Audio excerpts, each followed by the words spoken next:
Have you ever sent a perfectly normal text like, sure, and then 3 minutes later, you're staring at your phone like it's a bomb you accidentally armed, thinking, oh no, they're going to think I'm mad. Or maybe you're in a conversation. You explain something carefully, and the other person nods, but your brain is already spiraling. They don't get it. They're getting the wrong version of me. If that's you, welcome. Your brain isn't broken. It's just deeply invested in being accurately perceived, which is honestly a very human, slightly exhausting hobby. Most people assume the fear of being misunderstood is just insecurity or overthinking, like you could fix it by not caring what people think. But psychologically, it's usually not about vanity. It's about safety. It's about belonging. It's about your nervous system quietly asking, if they misunderstand me, will I lose connection? Will I be rejected? Will I be treated unfairly? And once your brain links misunderstanding with danger, it starts treating communication like a high-stakes sport. Let me paint a scene. You're telling a story at dinner, and halfway through you notice someone's face shift. Maybe they squint, maybe they glance away, and instantly, your mind becomes a detective with no chill. You start narrating your own autopsy. I'm being confusing. I'm being annoying. They think I'm lying. I sound arrogant. I sound dumb. You don't even finish the story. You start editing yourself in real time, adding disclaimers, clarifying, backtracking. It's like your personality is a document you're constantly revising so it won't be misread. That experience has a name in psychology-adjacent language: threat detection. Your brain is scanning for social cues the way a smoke alarm scans for smoke.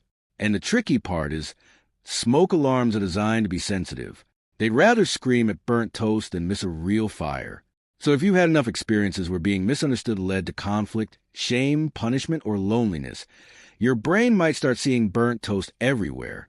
This is often connected to something called rejection sensitivity, where you're more likely to expect rejection and react strongly to ambiguous signals. Ambiguous is a key word, because most misunderstandings happen in ambiguity. Tone, timing, facial expressions, K. With a period, the brain hates ambiguity. It tries to close the loop.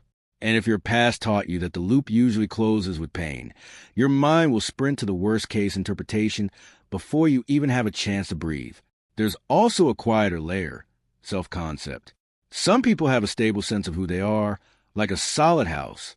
But if your sense of self feels more like a tent in the wind, other people's perceptions matter more because they feel like they can knock the whole thing over. When you fear being misunderstood, you're not just worried about a miscommunication. You're worried about being turned into a version of yourself that you can't control, like being miscast in a movie about your own life. And here's where it gets almost philosophical. You will never be fully understood by anyone, not because you're unlovable, but because consciousness is private. Your inner world is a locked room. Language is just a set of little sticky notes you slide under the door. Sometimes the message gets through beautifully. Sometimes it doesn't. That's not failure. That's the human condition. Psychology even has a couple of concepts that explain why this happens so easily.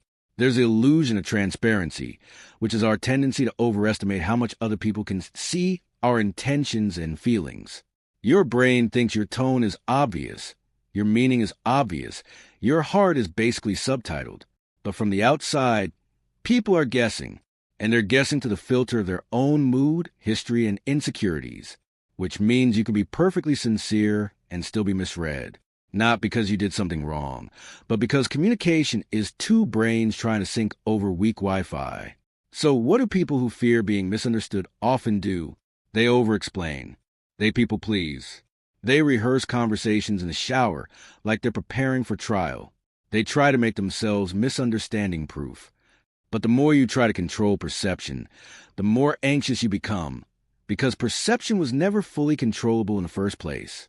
Here's the gentler reframe. The fear of being misunderstood usually means you care deeply about being known. That's not a flaw. That's a desire for a real connection. Your brain isn't trying to be dramatic. It's trying to protect something precious. The shift isn't stop caring. The shift is learning to tolerate a little uncertainty without abandoning yourself, to let someone misunderstand you and still stay rooted in who you are. To remember, being misunderstood is a normal glitch in human translation, not a verdict on your worth. If this hit home, I'm curious, what kind of misunderstanding bothers you most? When people misread your tone, your intentions, your personality, your values? Tell me in the comments. And if you want more videos like this, where we translate the weird little habits of the mind into something you can actually recognize and work with, consider subscribing.